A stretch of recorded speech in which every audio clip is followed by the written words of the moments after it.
The nameless mausoleums of the realm are said to hold the spirits of warriors who've lost either their names or their hearts. The Western Mausoleum will be the first one available to us immediately upon entering the DLC, and in there, we will encounter this man. A friendly, shy, quiet man, known only as the Knight of the Solitary Jail. Now, according to the law, he's taken a vow of solitude. He's a kind of medieval monk in that sense. Men so devoted to a life of Christ, they sought to isolate themselves from the world in order to pursue an aesthetic life, away from temptation of lust, fearful of the damnation of hellfire. And our Knight of Solitude has devoted his life to combat, solitary combat, and to the loneliness that comes with living and fighting solo, all alone. But our Knight of Solitude has been thinking. He's tired of the life of solitude. Fighting alone no longer pleases him. He yearns for some company, other warriors to fight alongside with. Hell, he also just wanted to get out of his lonely mausoleum and see the world. And perhaps, he thought, perhaps he too could rise to the top and become the new Elden Lord. And so it was settled. He vowed he would leave the solitude of the mausoleum, walk outside into the fresh night air of a broken world, and venture forth to claim the crown. And that he would not do it alone. Because in gaming, as in life, sometimes, yes, sometimes you need others to help you achieve your goals. You don't have to fight alone. And so he made his way back to the base game in New Game Plus, to the lands between, to start his quest to make friends, and fight side by side, until he can claim the crown as the new Elden Lord for himself. As a man of strict discipline, he vowed to fight every boss alongside an NPC summons, if available, or with a Spirit Ash summons. The goal is to bring as many combatants to each boss fight as possible. His days as a solitary knight, going mano a mano, refusing all offers of help, were over. The Knight of the Solitary Jail will go solo no more. He's going to show all you tarnished out there that there's nothing cowardly, nothing shameful in calling others into this brutal, merciless, unforgiving world. And for those of you who scoff at the very idea of using summons or spirit ashes, those who pride themselves in one-shotting bosses or beating the game with your bare fists, good for you. But for the rest of you, take heed and follow the example of this brave knight, who, not needing help himself, nonetheless no longer wishes to fight alone, like a monk, silent, removed from society. No. It's time we join with others. You don't necessarily need to get good to beat this game, although it helps. What you need to do is get smart. And using others to help you achieve your goals is not only smart, it's a hell of a lot of fun too. So here we go. The solitary knight gets down with his posse to become the new Elden Lord. He will call upon Sorcerer Rogier, who makes himself available right away. And he'll also call in his 5 wandering nobles. And we have a 7-on-1 fight right out of the gate. This should be a slaughter of epic proportions.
Ah, what a refreshing competition.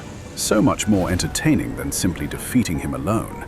Soloing him is actually boring, really. Now, on to our second boss with everyone's favorite cave woman, Nefeli Lu. She's so damn hot. And we'll bring these two Inquisitors fellows along too. Light a fire under this guy's ass. And we turn this into a 4 versus 1 battle for supremacy.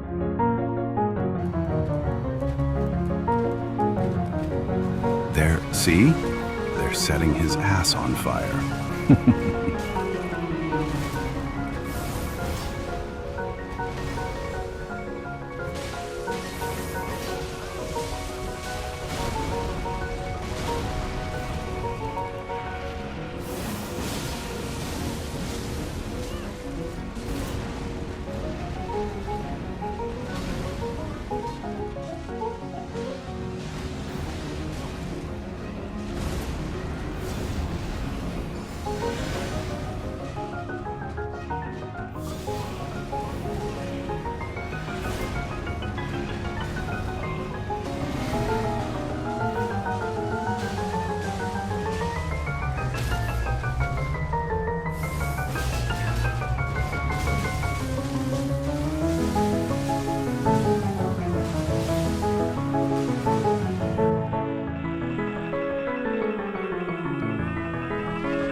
Splendid rumble indeed. Now to get that great rune. And unleash our hounds against this big red hound. It is, after all, a dog-eat-dog world. Sorry, I couldn't help myself.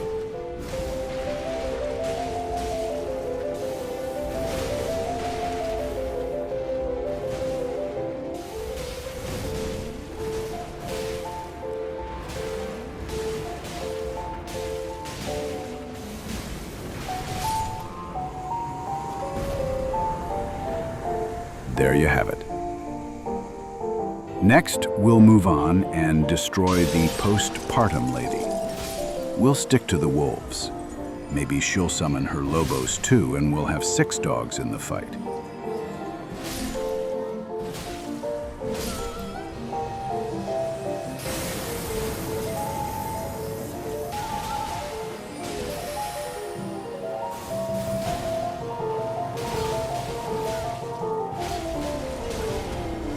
Ah, no lobos. But our faithful canines just ate her alive. As hard as it is for the Knight of Solitude to just sit back and watch, he checks his ego and lets his friends share in the glory of the fight.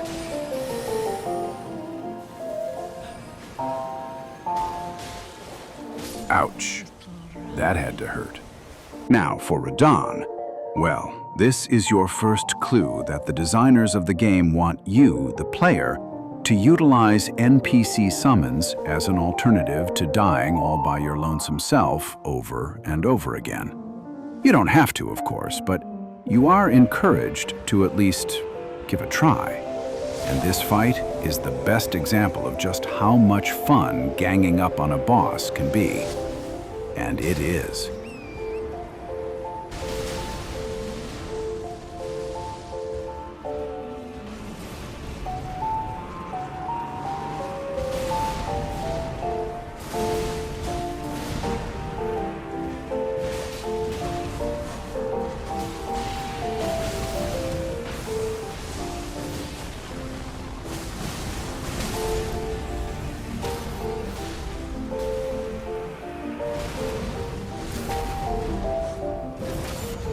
Just look at all this furious combat.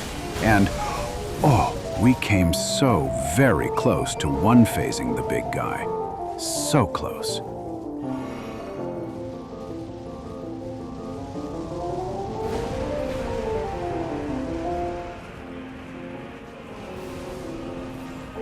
But the Knight of Solitude can sit back and let others gain the glory of victory. It isn't always just about you, you know. And speaking of gang fights, this one is a doozy. We're talking about the maximum number of combatants versus one boss. 8. That's right. The big hammer guy, the braggart with iron fists. You and 5 great shield soldiers. Talk about a party. See, we tend to forget that all NPC and Spirit Ash summons are actually professional fighters. Yeah, they are programmed to take on the boss and kick their asses. Bombs exploding, swords slashing, hammers bashing. What a rush. The arena feels small with so many folks joining in on the action.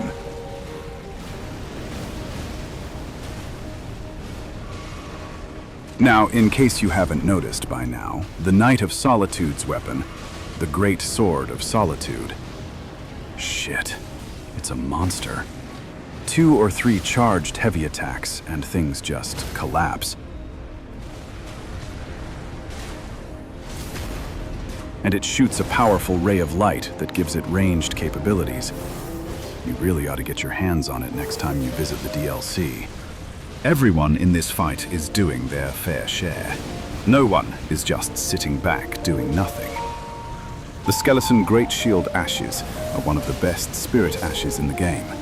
They can absorb any and all physical damage, their only weakness being AoE attacks, like fire, frost, or splashy lava, like right here. But they are excellent comrades in arms. And the other 2 fellows ain't bad either. Now that was actually a lot of fun, and a lot less stressful too. Everyone wins, except the boss. The boss will always lose when you bring friends along. Awesome.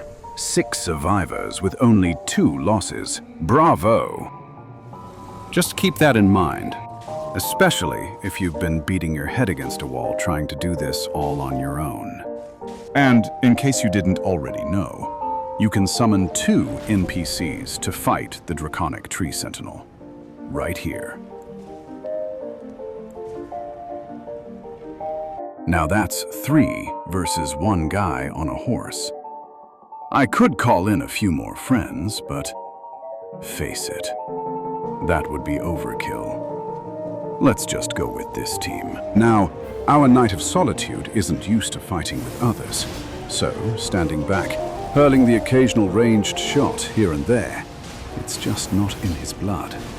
The lore says these knights, through a secret rite, relinquished their hearts for heightened battle prowess. Next, they engraved their blades with 2 crests, one depicting the light of birth, and the other, solitude. So supervision combat goes against their very nature. But a vow is a vow, and as you can see, our 2 NPC partners are giving the horseman a fight for the money.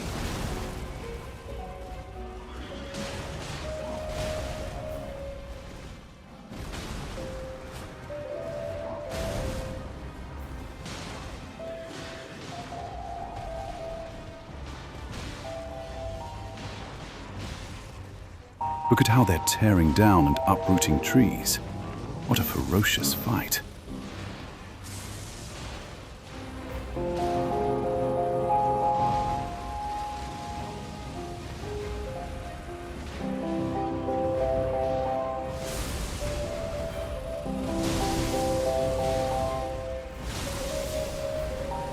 Millicent is exceptional with her waterfowl dance moveset. The Knight of Solitude is doing his best to keep them alive by splashing them with heal from afar. But she's too aggressive. Won't hold back. She just jumps right in there.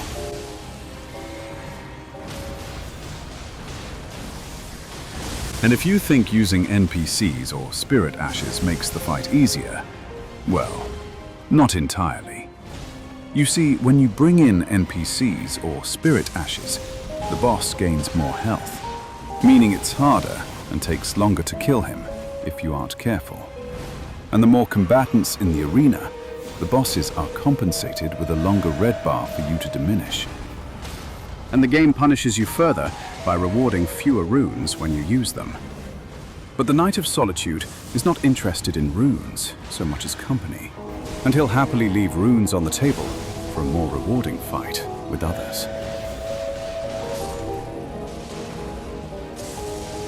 Ah, brave Millicent is no more. Sorry, Millicent. I tried. But there's no time for sentimentality on the battlefield. The show must go on. And there, it's over. 2 out of 3 survivors. Sad, but a victory is a victory. And the Knight's vow still holds. Moving forward, a 3-on-1 with 2 highly trained and fearsome Mesmer soldiers. These guys, well, I did a separate video on them. Go check it out. These are true warrior soldiers. But I really like firebombing this boss with these amazingly powerful volcano pots. Just look at how they simply roast this guy. I've killed him with just 10 of these on past runs, and I simply can't kill this guy any other way that fills me with such arsonist pleasure. They just sizzle.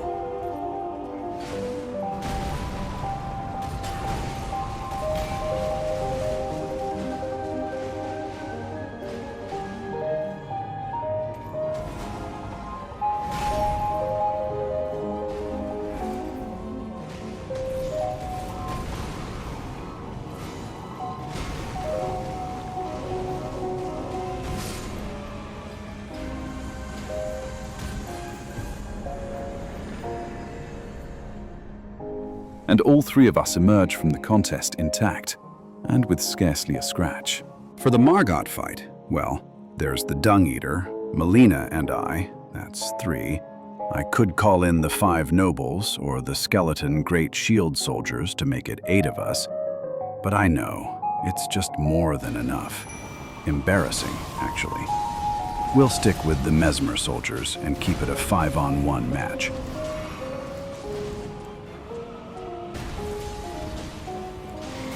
As you can see, fighting with as many combatants as possible makes this game so much easier for pretty much any level of player. Just like in real life, you know. You can go at it all alone, all macho, all tough guy who doesn't need any help. But really, why work so hard? That's what the Knight of Solitude is learning on this run. He's been fighting dragons and giant beasts alone long enough, and mixing it up with others kind of makes him feel more like a general, directing the war, leading seasoned combat soldiers into battle, than to just do it all yourself. Look at how easy and effortless things are in one of the hardest games of all time.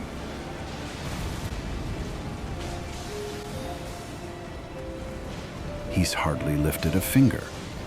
If a game as hard as Elden Ring benefits from working with others, imagine what this same strategy can do for you in real life.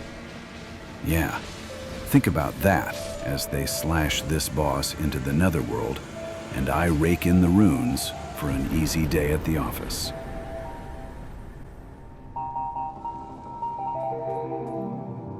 And everyone survived. It looks like this Mesmer soldier and the Knight of Solitude are one and the same man. But there's no such thing as an army of one. And as we shall see in the following boss fight, just two smart and capable warriors can bring down this nasty, nasty fire giant. But first, I'll just butter him up a bit and reduce his massive health bar down a bit.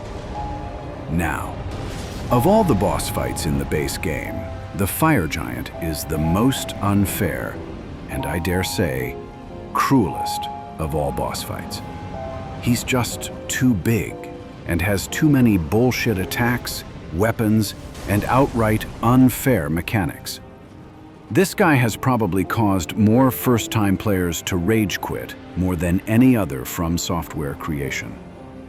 But if you're having rage-quitting tendency with this guy, try this method. Run over here and let him catch up a bit.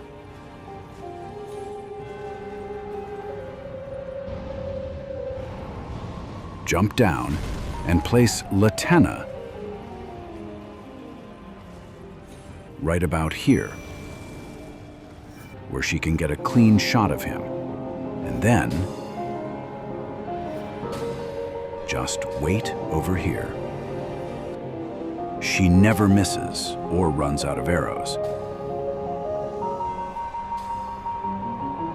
Eventually, he'll go into phase 2.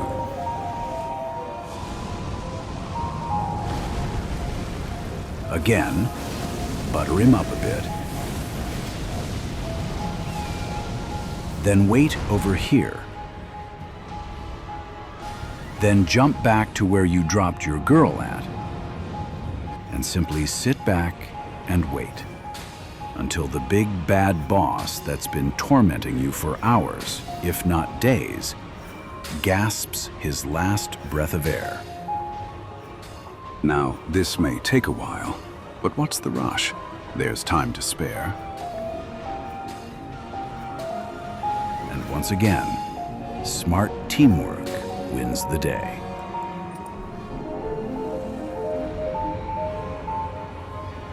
And now, because I completed the Frenzied Flame ending previously, I get to watch the coolest cutscene in all of gaming.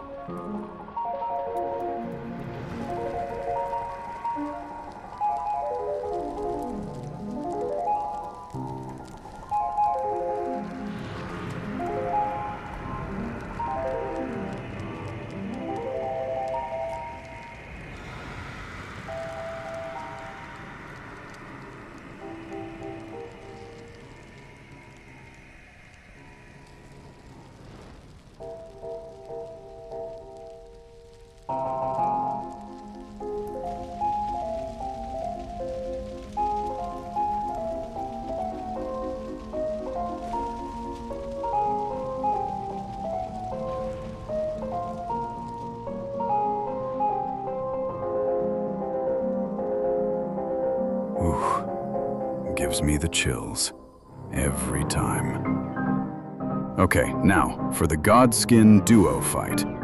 It's going to be epic.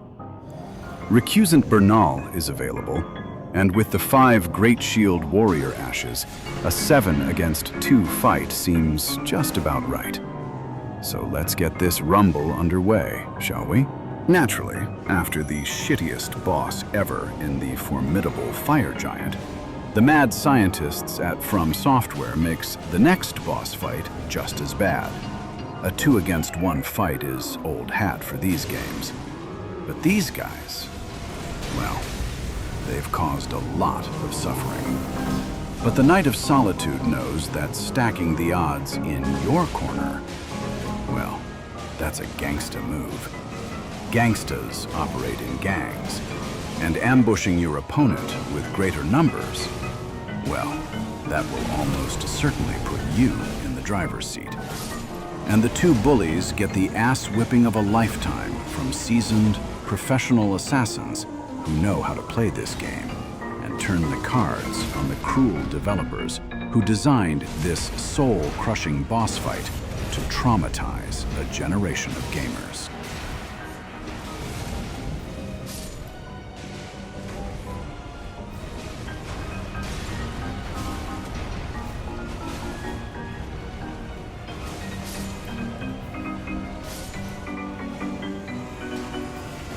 This match very quickly turns into a laugher, a one-sided domination that toys with these two clowns.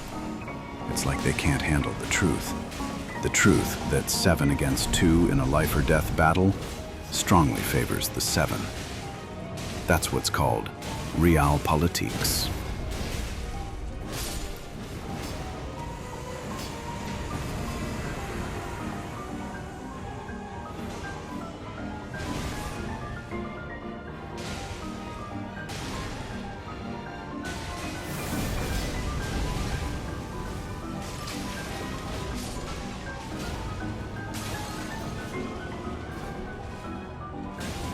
Here comes that delayed boom.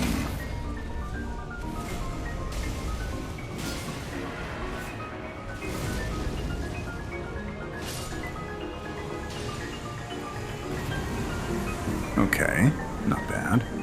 3 of the 7 survived. The odds worked out to a first-try victory. For the 2-phase Malekith fight, I'm bringing the divine warrior bird Ornis. This guy. He's amazing.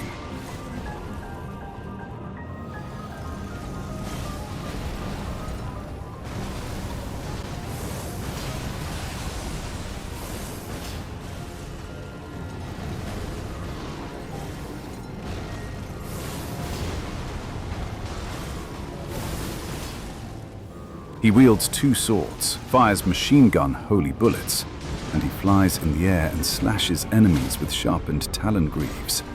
He's really just a killing machine. We managed the crazed jumping bean Malekith without too much difficulty.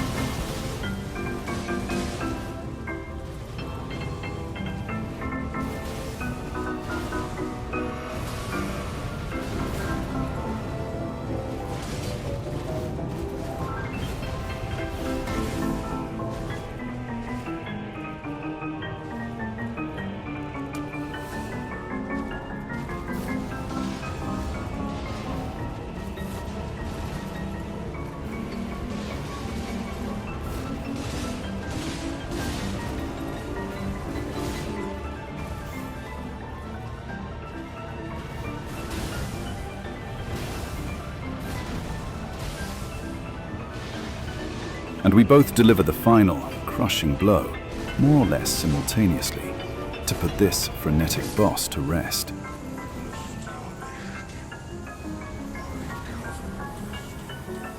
And the Knight of Solitude has found his way to the endgame, with a little help from his friends, just as he planned. Now, a great way to utterly destroy Sir Gideon is to call in a wall of 5 great shield soldier ashes. They'll completely surround him, quickly get behind him while he makes his long, boring speech, and proceed to annihilate him in less than 30 seconds.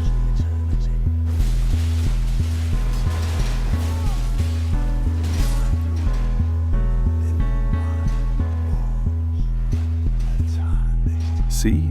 Nice and easy, with very little effort on your part.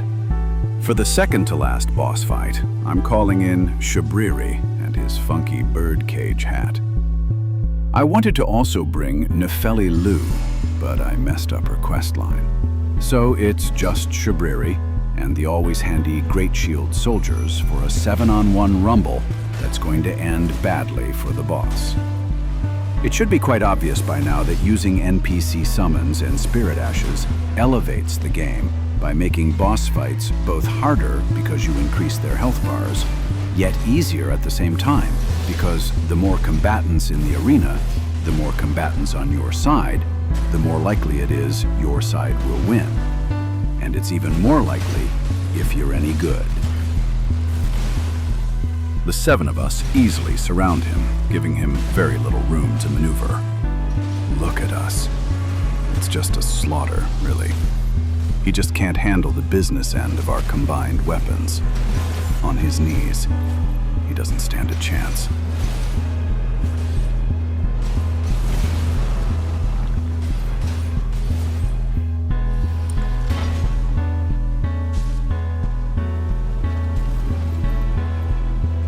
his second phase comes and goes just as quickly.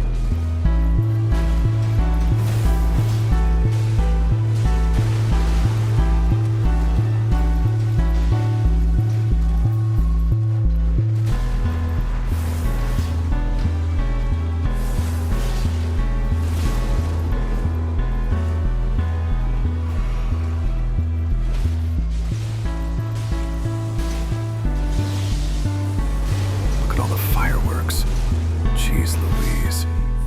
It's almost too brutal to look at. And now, to fight the big boss, the final challenge that stands between me and Eldenhood. And there's no better summon, no great partner a Knight of Solitude could ask for than himself.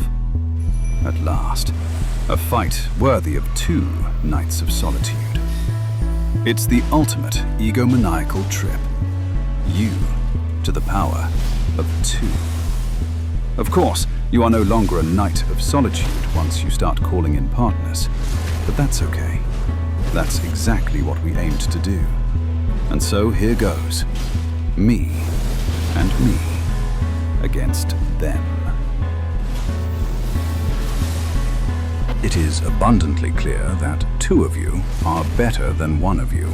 As the good book says, two are better than one because they have a good reward for their labor. For if they fall, the one will lift up his fellow. But woe to him that is alone when he falleth, for he hath not another to help him up. This proverb applies not only to real life, but also to Elden Ring, where players believe they must go it alone, like our Knight of Solitude once believed in another lifetime. For in his lifetime, in New Game Plus, he's learned that fighting alone is actually anticlimactic. Yes, it's great for the ego, but the Knight of Solitude knows the emptiness that solo fighting ultimately leaves, deep down in the pit of your noble warrior soul. For all warriors derive their identities from the group, the squad, the battalion, the army. There is no such thing as an army of one.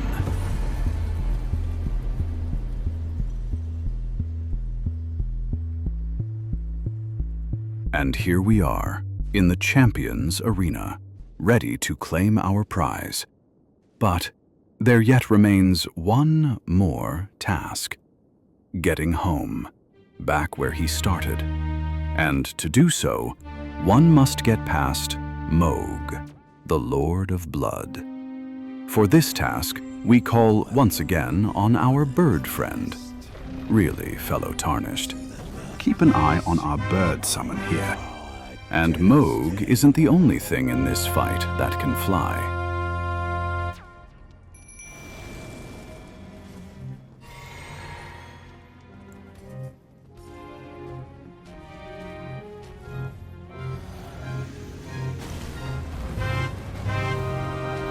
Here comes a large bird missile. Like a jet plane he is.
Better luck next time, Moog.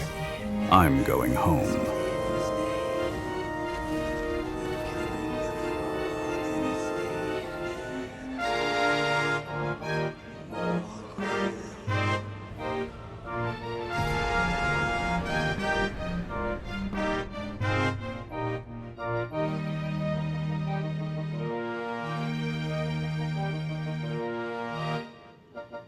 You see, even Leda encourages us to find and fight along other NPC companions in the shadow of the Erd Tree. I am Leda, and like you, I was guided by faith along his honorable path.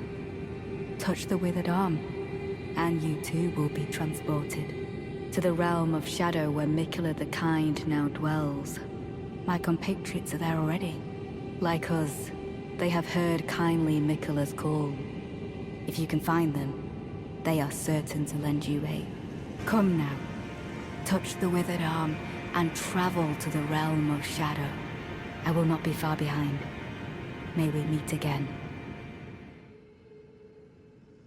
And now it is time to leave behind the old Knight of Solitude person, take off the mask, and put on the new man. The real you. A rather handsome you, I might add.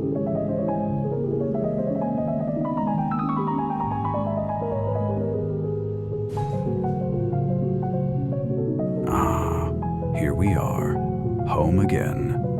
Now, to come back not as the old Knight of Solitude, but as the new Elden Lord, with powerful new weapons.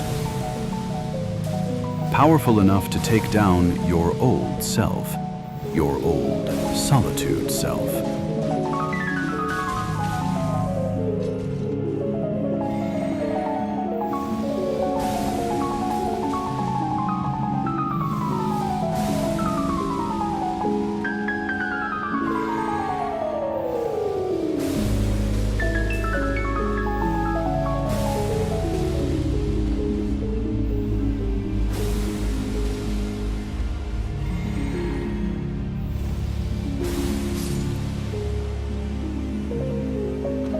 You are the new Elden Lord, and you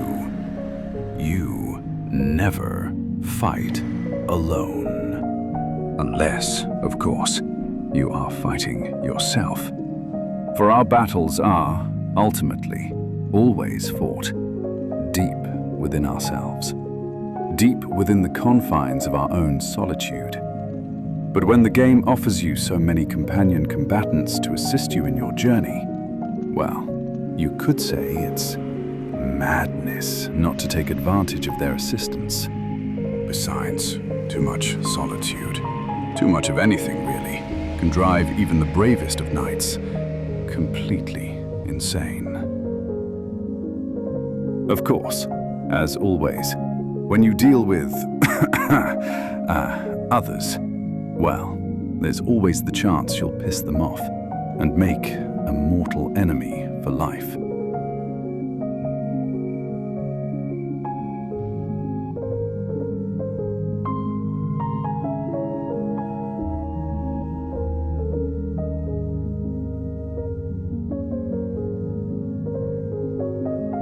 Lord of frenzied flame,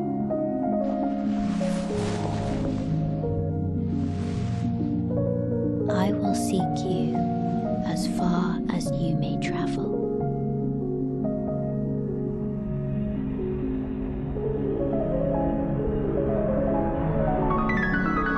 To deliver you what is yours.